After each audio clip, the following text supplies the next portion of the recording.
Hello, my name is Loren Horton, and today I'm privileged to have a conversation with Jean Lloyd Jones.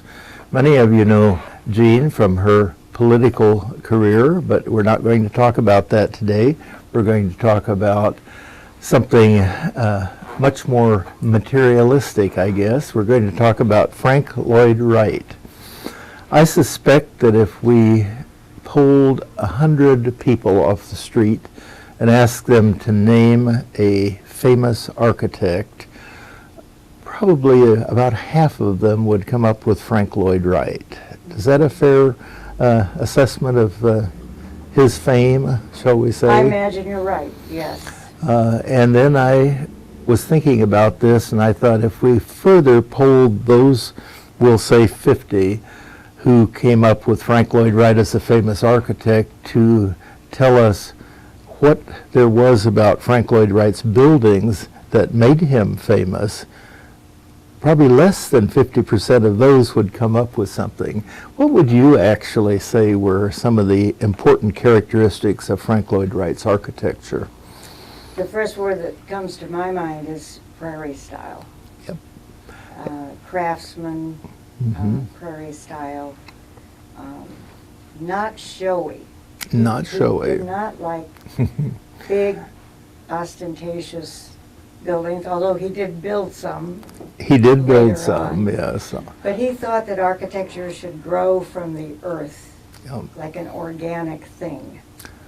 And when I used to give lectures on the history of architecture, I always pointed out that you can many times identify a building that he designed because of its horizontal planes, Right. wide overhanging eaves, bands of windows, and I think I'm quoting him more or less correctly. He wanted to bring the outside inside, Right. which he did most profoundly at Falling Water, where it actually, the creek flowed through the house.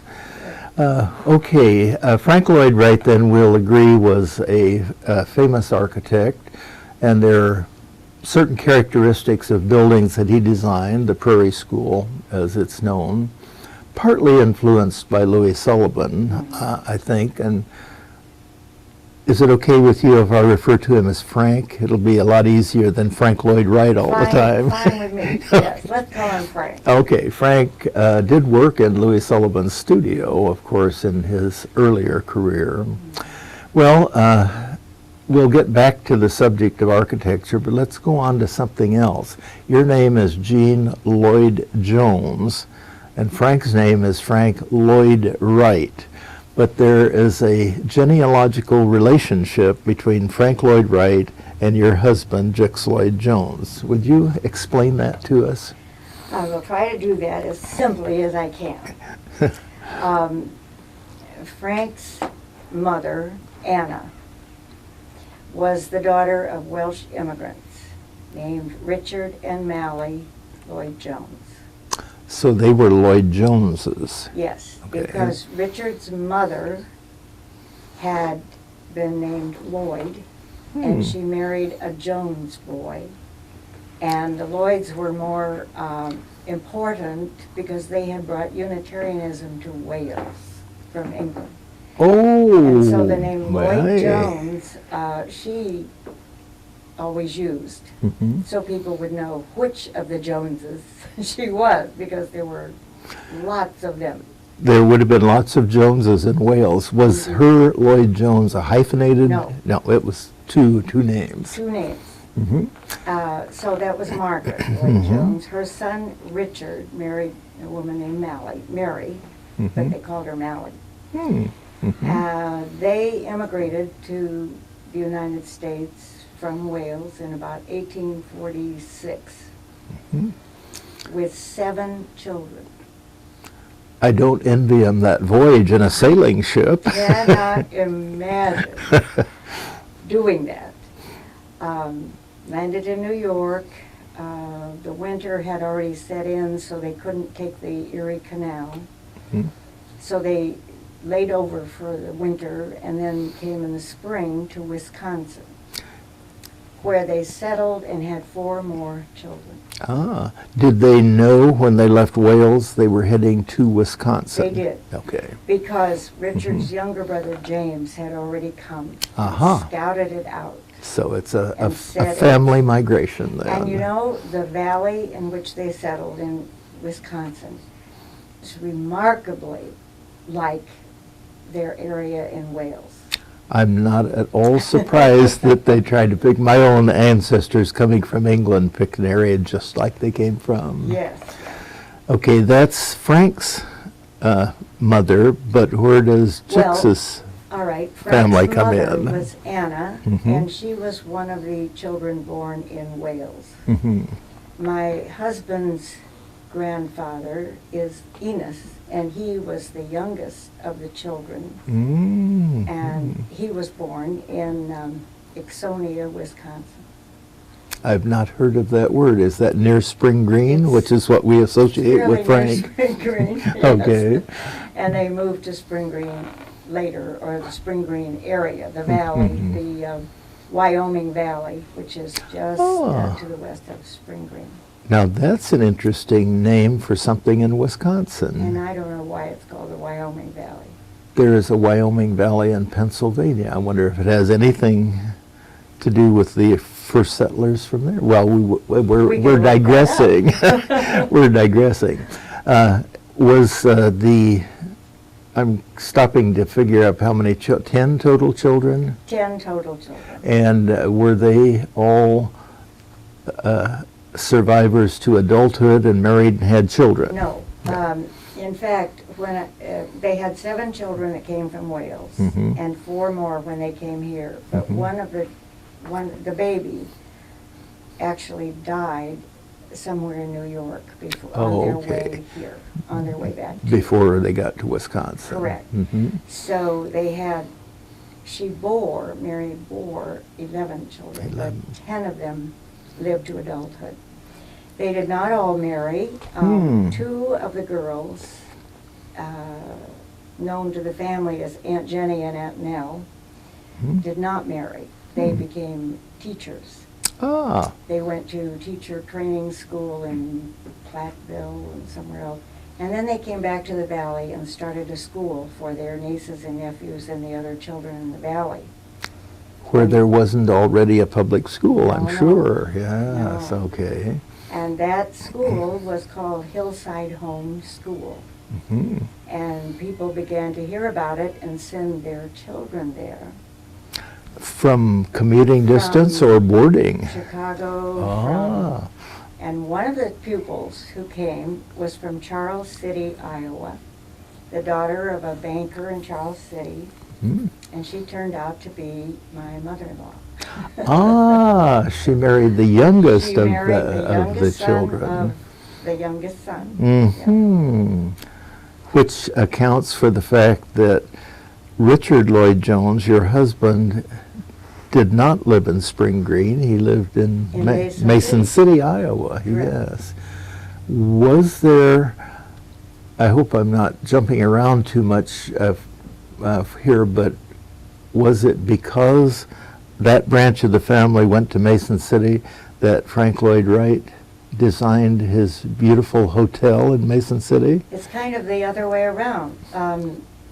The reason that Helen May went to Hillside Home School was that there were people in Mason City who had heard of the architect Frank Lloyd Wright. Aha. And they invited him to come and design the bank and The bank and the hotel. And It was the later on, a Markley, house too, yeah, the Stockman House. the Mhm. Markley people. Oh, okay. What was the occupation of your father-in-law? He was not an architect. No, he was. I don't know. He started out in, I think, writing for a newspaper, but then he went into banking. Uh-huh. Maybe because of the influence of his father-in-law. Ah, because Maybe. his father-in-law was in Yeah. banking. That happens. Yeah. Let's get back to Frank, who's the focus of our conversation today.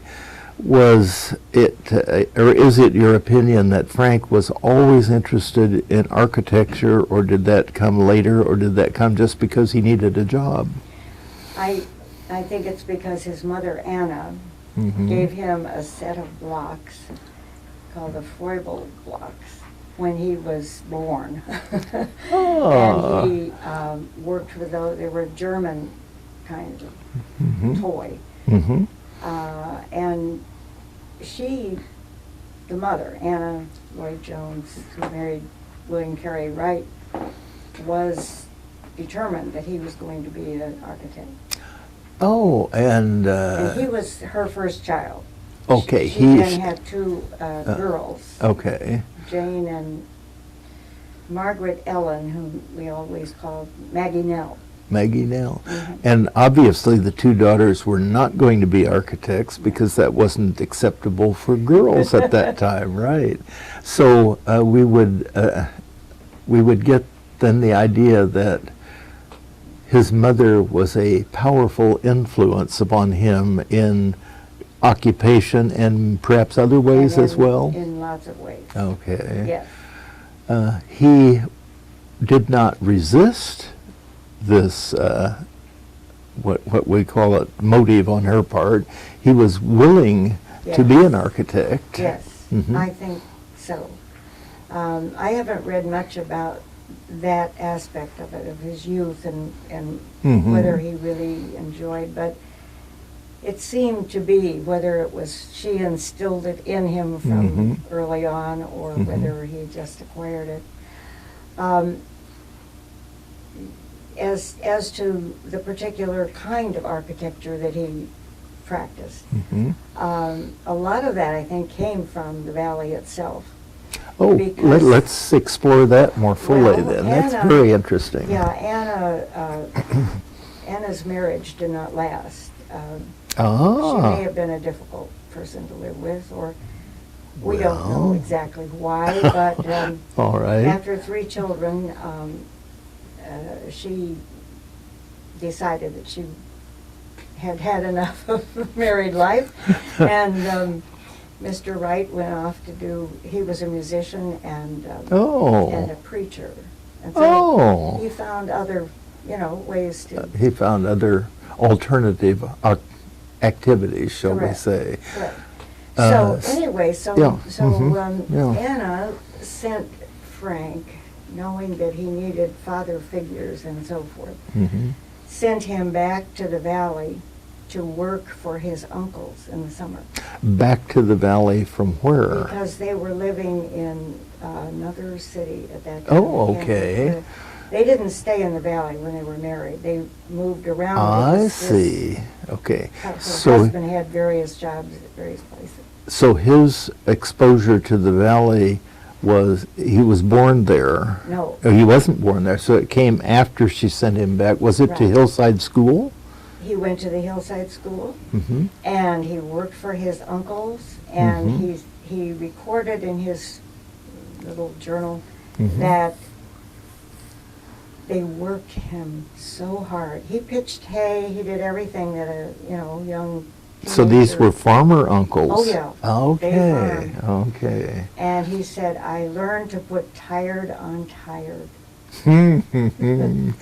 He made a resolution, perhaps, that he was going to do something other than farm when he That- grew up. Is definitely true. Okay. But he worked for Enos, who was Mhm. my husband's grandfather. Who has not yet gotten to Mason City? Well, he didn't move to Mason City.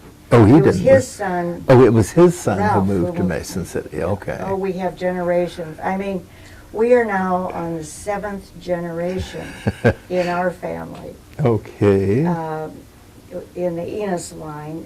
But in the older children, Mm-hmm. they're now down to their 8th generation. Eighth Now, generation. Their 8th generation is the same age as our 7th generation. You know how that Because of the because of the length of age. time between the Correct. oldest child and the youngest child. Correct. Okay. All right, we have Frank coming back and working on the farm and going to Hillside School to his aunts, it would Correct. be. Mhm. And he apparently then didn't stay there working as a hired hand on the farm, nor did he stay at that school. Where did he go next? Do we know? I think he went, as soon as he got through at Hillside, he went to be an apprentice architect for Louis Sullivan. Okay, so Hillside School it was both a day and a boarding school. Correct. Through what we would consider high school. Yes. Okay. And it was a good prep school, and the children who went there went to good colleges. My mother-in-law, for example, went to Wellesley. Right from A very that good school. college indeed. Well, Yes. one of the teachers was, I'm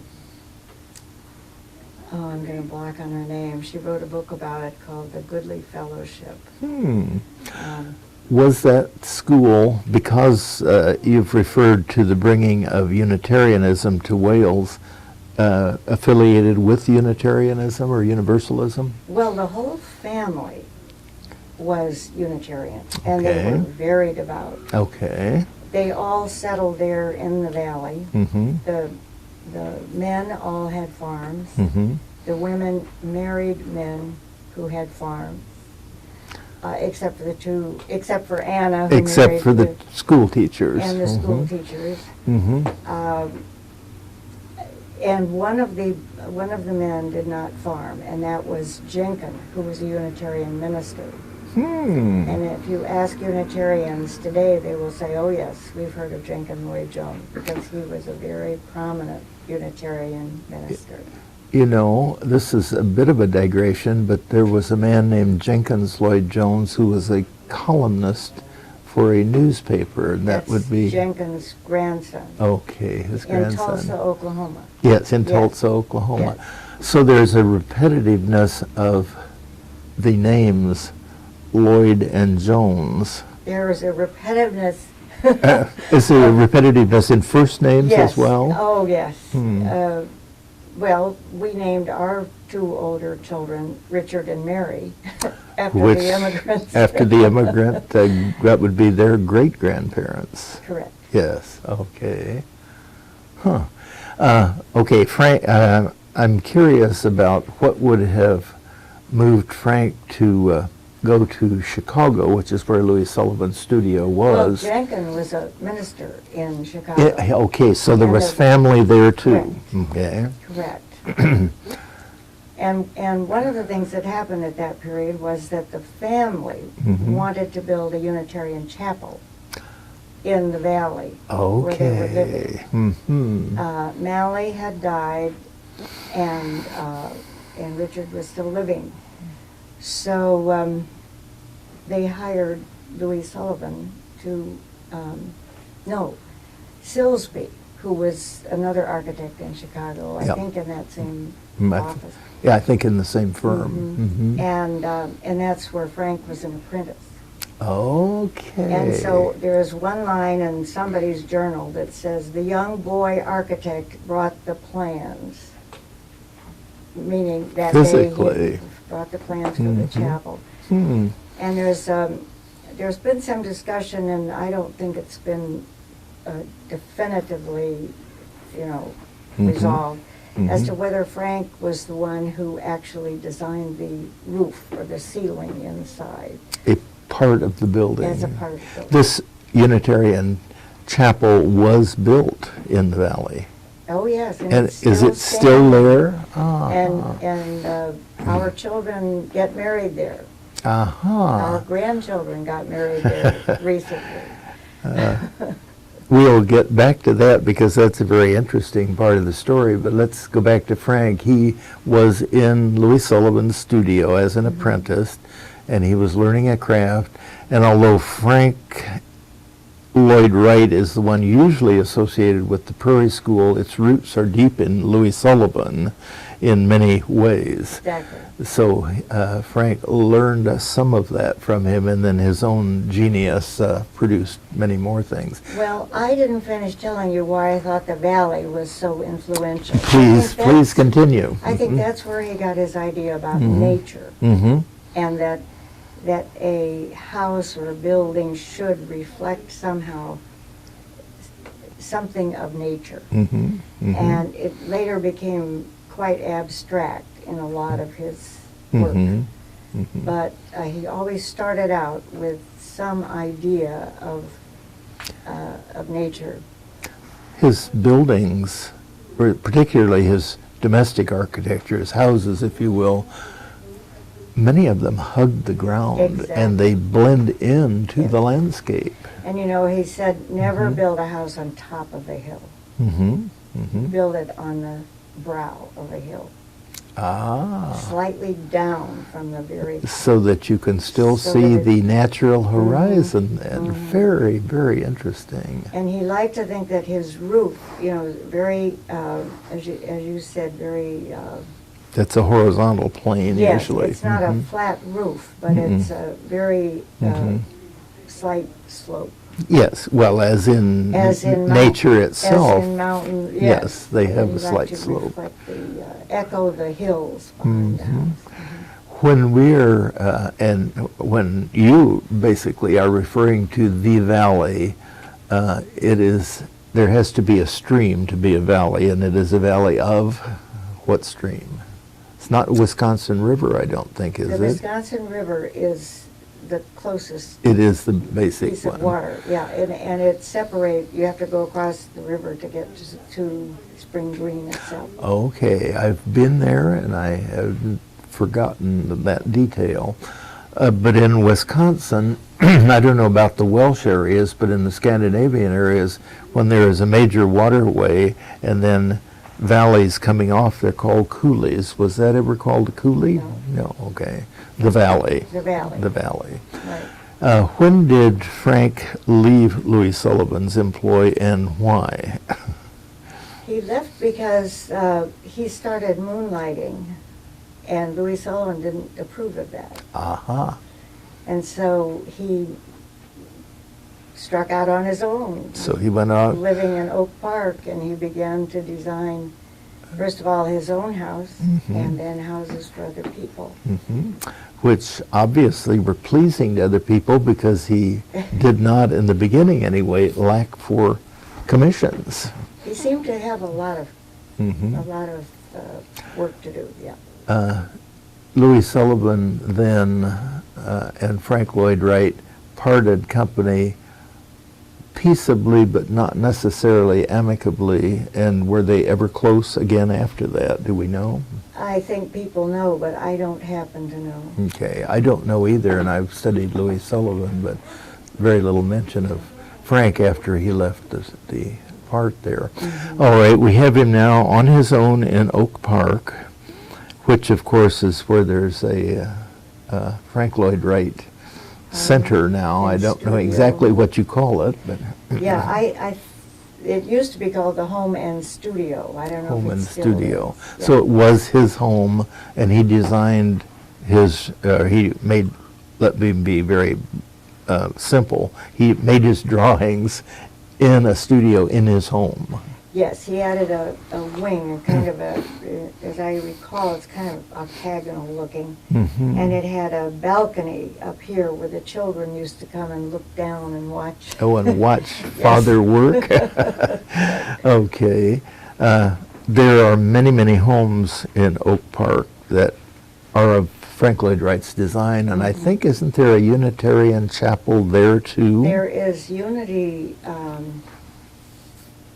Temple in Chicago. Okay, that's in Not in- Chicago, not in Oak Park. Right. Okay. One other detail I wanted to mention, because you talk about his name being Frank Lloyd Wright, he Mhm. was initially christened Frank Lincoln Wright. Oh. And I think it was in the time when he was coming back to the valley and working for the uncles and Mhm. realizing that, in the first summer, he didn't like it. I mean, Mhm. that was too much work. Yeah. Manual labor was not his forte. Not his thing. But the family sort of drew him in. And he Okay. realized what a wonderful community it was. It's a wonderful support system wonderful there. support Yes. system. And he decided to name himself Frank Lloyd Wright. Kept the letter L and Just in case he had monogram things. in case. Yeah. I wonder if that was a legal change or just a Just that he's- custom change. I think Frank, even at that early age, decided he could decree just about whatever. Just do whatever he wanted. pleased. Okay, now you've mentioned the balcony in his studio and the children looking down, which would lead me to believe that he had married. He Yeah. married a kind of a society woman, I think, named Catherine Tobin. Mm-hmm. They had 6 children. Mm-hmm. And then he fell in love with one of his clients and walked out on them. This is, now we're getting into the personal details because he had a less than immaculate personal life after a while, didn't Right. he? Right. And I think that some of the family Mm-hmm. thought this was quite scandalous. Mm-hmm. He left his wife and children and went away with a woman who had to marry Oh, a yes, husband and she was- children. yes, and he was designing a house for them. Mm-hmm. Hmm. And then they went, where did they go? They went to Germany and Italy. My goodness. Yeah. I mean, they really got out. They really got away from escaped from the Chicago area then. Right.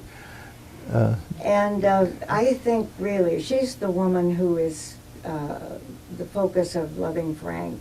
mhm. And I think she really was his soulmate. I think they really. I do think that that children, you know, just like working on the farm, children were probably not his. thing. Yeah. He wanted them to be little adults immediately, kind of thing, or Maybe, Or- I don't know. I just think he, when He- he left, it was not all a sad thing for him. I see. We won't attribute the leaving to trying to get away from the children. There were No. other motivations, No, but that's right. that was a side benefit as far as you Yes. know for I him think feeling so. it. Now, that puts him out of the architectural realm for a while. Did that, I won't call it well, they didn't get, did they get married? He and the second I don't woman? think they got married. Okay, No, he but- and this union then, did that last a long time? Well, he brought her back to Wisconsin, and his mother provided the land for him to build Taliesin. Ah, so now we come to Taliesin. Yes, and he Okay. built the first Taliesin. Mm-hmm. And he brought Mama Cheney there Mm-hmm. with her children. Oh, so her children And got I to can't come remember along. how many she had. Mhm. Taliesin is not a word that's in everybody's regular vocabulary. Does it have was it a made-up word or a? No, Yeah. it's a Welsh word, Uh-huh. and there was a Welsh bard in the 6th century named Taliesin. Okay. And then others have tried to use the name Taliesin, or pretend that they found, Mhm. poems by this guy. But anyway, it means shining brow. Shining brow. Yes. As in brow on your head or brow of the Brow hill. of a hill. Well, I where- think it means brow of the head, but when Frank used it, he meant He the brow meant- of the hill. And the first Taliesin was actually constructed on the brow of a hill. Yes. Yes. Mm-hmm. And when Frank had been a child, a young man working on the farms, Mm-hmm. he would often go up to the hill opposite the one that he eventually built Taliesin on, So you could and look watch at the it. sunset behind it, and it shines like, Oh. shines like a brow. Well, this is not only poetic and romantic, it's almost mystical. It is. Yes, huh. So that you say that was the first Taliesin, Yes. which implies that there's a second Taliesin. Well, there was a very tragic thing that happened. Frank was working on Midway Gardens in Chicago, Mhm. and his son, his oldest son, who was also an architect, was with him. And they got word that there was a fire at Taliesin. And so he got on a train, and ironically was on the train in the same compartment with the husband of the woman that he had, Mr. Cheney. Mr. Cheney, Mm. because Mama Cheney had been murdered, and the Indeed. children had been killed Ooh. by a mentally ill servant. Oh my goodness. And What a tragedy. he had killed them all at Mhm. lunch in the dining room Mhm. and locked the doors so nobody could get out. Well, he And did it. then, And then he set the house on fire. whoa. Yeah. Let me back up just a moment, because Frank left his wife and children, but yet his oldest son was working with him and was an architect. So they Correct. reconciled at some time or I other. think, yes, after the children were grown, Mm-hmm. they all, Mm-hmm. I think all of them reconciled. All with their, six of them. their father. Mhm. Hmm. What happened to his first wife, or his wife, the mother of the six Right. children? I don't know the answer to that. Okay, she doesn't appear in the She story doesn't appear later in the then. story as far as I know. Okay, Taliesin, I'm going to refer to it as Taliesin East because I know that there's a Taliesin West in Correct. Arizona, was rebuilt then. He Uh, stood in the ashes and said, "We will rebuild." Yeah. And it was rebuilt not as his home and studio, but as a, or was it? It was It's rebuilt. not as a school yet. It was never the school. Okay. It was rebuilt as his home, and Mhm. In the same place. in the very same On the place. on the brow of the hill. I Exactly. like that. And Mhm. using some of the burned, Oh, the timbers and not the things? timbers, but some of the stones that Oh, could be, okay. that Stones could and be used, tiles and so reused. on. Mhm. And you'll Mm. see those in the stonework inside. And is that rebuilding the one that's there now? Essentially, yes. Okay. Yes. No, okay, that is home and studio, but there is a Well, school. that's not called Home and Studio. It's just Oh. called Taliesin. Okay, The but Home and Studio is the name of the place in Oak Park. that's the Oak Park. Right. But there is a school at Taliesin too. Right. The old Hillside School Mm-hmm. was actually Frank designed that school for his aunts, Mm-hmm. and then when that school had to close Because because the ants got older, I because expect. the ants got older, but it was financial. Oh, It was okay. a financial problem. Mm-hmm. There was, it went till about 1918 or 1920. Hmm. And I think there was some depression or recession. around The there. agricultural depression began right after World War I, so that would be So, exactly okay, when it so was. that's what yeah. happened, and they had to close the school. Hmm.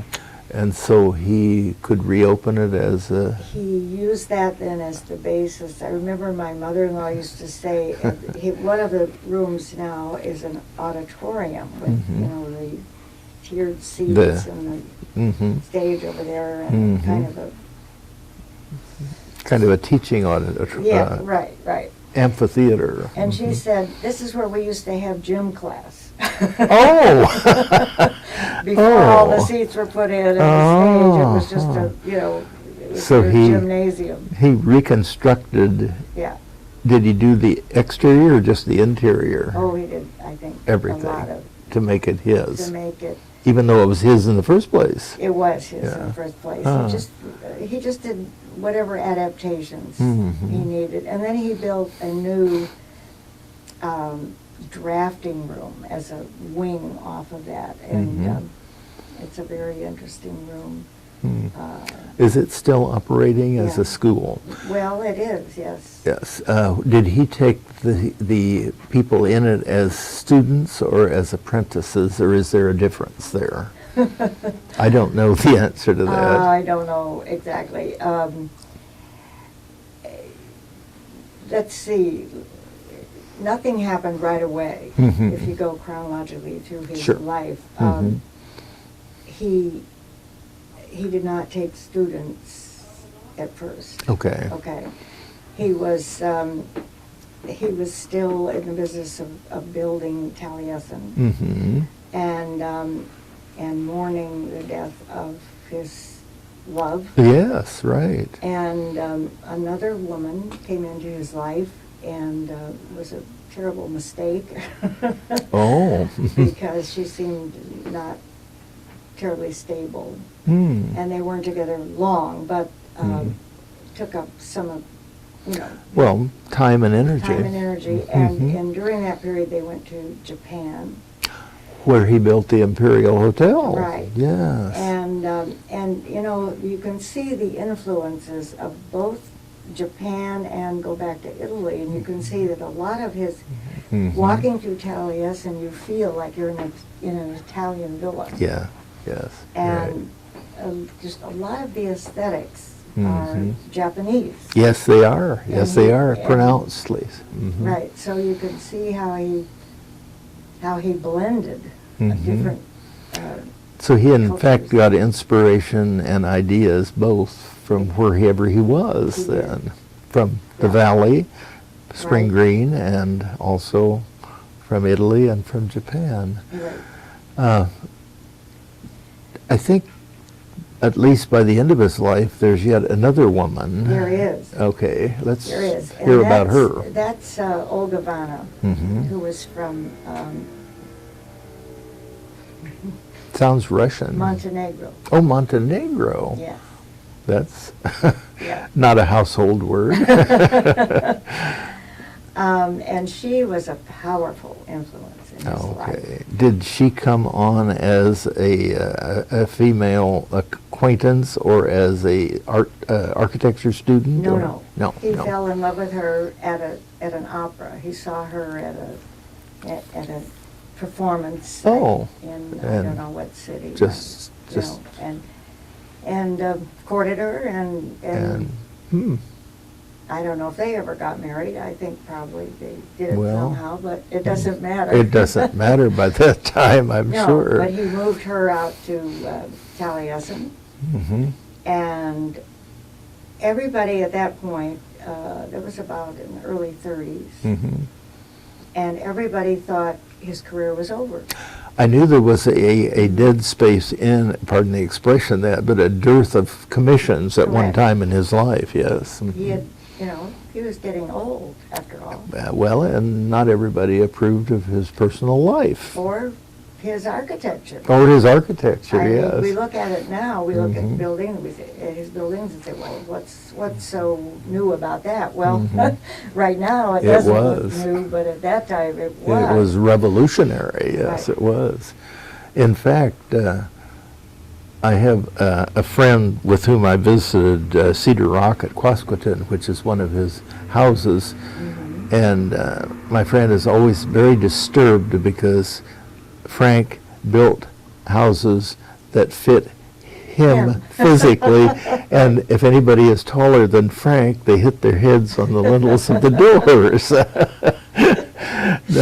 So, but he nonetheless, his career had a rejuvenation, and he got a lot of commissions. And then. Olga Vanna deserves some of the credit, quite a bit Mhm. of the credit for that, because Okay. she said, let's take in people and teach them Mhm. what you know. Mhm. And so they began to build this Mhm. fellowship. Which is what I think of Taliesin East as being, but it was a long time getting there. Yes. Mhm. It was a long time getting there, I think. Mhm. And the apprentices paid money to come. Mhm. Mhm. They had, they didn't have what you would really call classes. Mhm. My understanding is that in the morning they would have a session with Frank and he would sort of preach Okay. his organic architecture. It's his school, he can do as he philosophy. pleases. That's right. And then the apprentices would do things. They would have assignments, Mhm. and they would have build their own cabins or their own structures to live in. Okay. Practical And- experience there. And Mhm. then they helped with the farm work. Oh, shades of the farm work. He's back to that. They helped with the cooking, A communal sort of Yeah. system. and they Oh. served the dinners. Mhm. In fact, we have been there when the architects, they take turns. They had to Mhm. take turns doing that, and Mhm. they would be all dressed up and, serve the Be meal. it like footmen and butlers and Right. so on. Interesting. Right. Now, when did Taliesin West come into being and why? Well, it was, Frank was having lung problems, Mm-hmm. and it was decided to try a winter in Arizona. So they Mhm. went to Chandler. But this Mhm. was after Olga Bonner was in the scene. Oh, yes, Yes. yes. Mm-hmm. They went to Arizona, Mhm. and they liked it so much that in a couple of years they began building Taliesin West. Mm-hmm. They bought property in Scottsdale and Mm-hmm. did that. And he took the whole group of students. with So him. he just lock, stock, and barrel from Taliesin East to Taliesin Picked up West. and migrated west. And they all Oh. drove little red cars. Can't remember what kind of cars they were. Huh. But they all matched, and they just made a caravan across the country. What a spectacular sight that must have been. So that left Taliesin East vacant. No, they left. They left caretakers. some there. Yes. Mm-hmm. Okay. Yeah, they always had people there Mm-hmm. tending to the, but they rolled up the rugs, and it was a kind of a gaunt, Fascinating place thing. in the wintertime. There is a personal connection other than the ancestral one that you have now with the valley. You want to tell us about that? Well, you're referring to the fact that our grandson, our Yeah. daughter and grandson. That's correct, Now yes. live in the valley. Yes, Which pleases us immensely. I'm sure it does. Yeah, because we, of course, started attending Mhm. memorial services and Mhm. family reunions there from the day they were, Mhm. small. Sure. And they would always love going to the valley because Mhm. all the cousins, now you see this is quite a clan now. If there were 8 children that married and had children, Right. you can multiply that rather rapidly there. And we have family reunions that are about 200 people. Mm-hmm. And they go on for 3 days. Now, a lot of people say, oh my gosh, I couldn't even stand to be in my family reunion for 2 hours. Oh, I think it just sounds marvelous. It is. Well, it's voluntary. You don't have to be You there don't the have whole to go. time. Right. Huh. But we have so much fun. Every 5 years, we have the big reunion. Mhm. In the 4 years between, there was just a family council of about 30 people, A select group representatives from each from of each. the Oh, lines. of each of the lines down.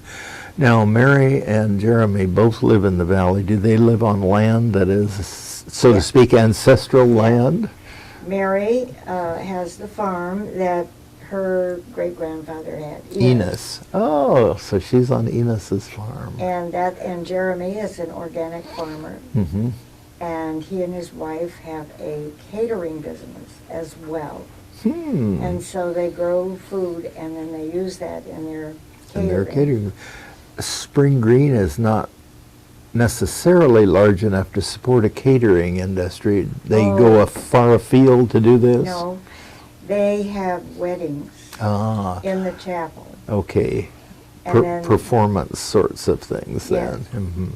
and they cater the food for the reception. Okay. And there's another connection that you may not know about, and that is that our youngest son has bought a little house that we call Aunt Margaret's house. Because Aunt Margaret Aunt used to Margaret live in it. Used to live in it Okay. after she was widowed. Mm-hmm. After she was widowed, her brother Enos Mm-hmm. carved out about an acre from a corner of his farm. Mm-hmm. And her brother Thomas who was the carpenter of the group, built her a house. Oh. And it has been owned by other people for years and years. And about 3 years ago, they sold it. And our youngest son, who was in Portland, Oregon, Uh-huh. put in a bid, and he got it. And he got it. And he has now restored it to better than it ever looked, but in keeping with the period. Mm-hmm. And it had the pièce de résistance is there is a fireplace carved out of stone by a man named Mr. Timothy, who actually came from Wales. Mr. Timothy. Timothy. Timothy. And he did all the rock work for the chapel and Taliesin. Oh, so we have a lot of A lot lot of of- threads coming together Right. here in various ways. Yes. Oh, I think that's just a fascinating And the first story. The first renter that Jeffrey had for this little house Mhm. was the education director for Taliesin. So, My Just- goodness. it's- Does your youngest son plan to live there, use it as a vacation home, he plans to rent it to rent it? as long as he wants, and then possibly retire out there. Possibly retire there. Right. Well, he would certainly be in familiar Yes, territory. he would. Very familiar territory. It's a fascinating story, and Frank Lloyd Wright is perhaps the most famous Right. element in this, but it's the story of the family, the Lloyds and the Joneses. Yeah. I think you're that's- right. I think the family regards Frank as, yes, a very, prominent Mhm. man. Not always approving of everything he did. Well, that's But understandable. That's true in almost every family. It is You find indeed. somebody to approve of everything It he is did. indeed. But the family is held together by the family. It's a tribe, it's a clan. Hmm. And we have a genealogy that our daughter maintains and sells to, other To- members of the family. Sure, that sure. want to know Sure. how they're related.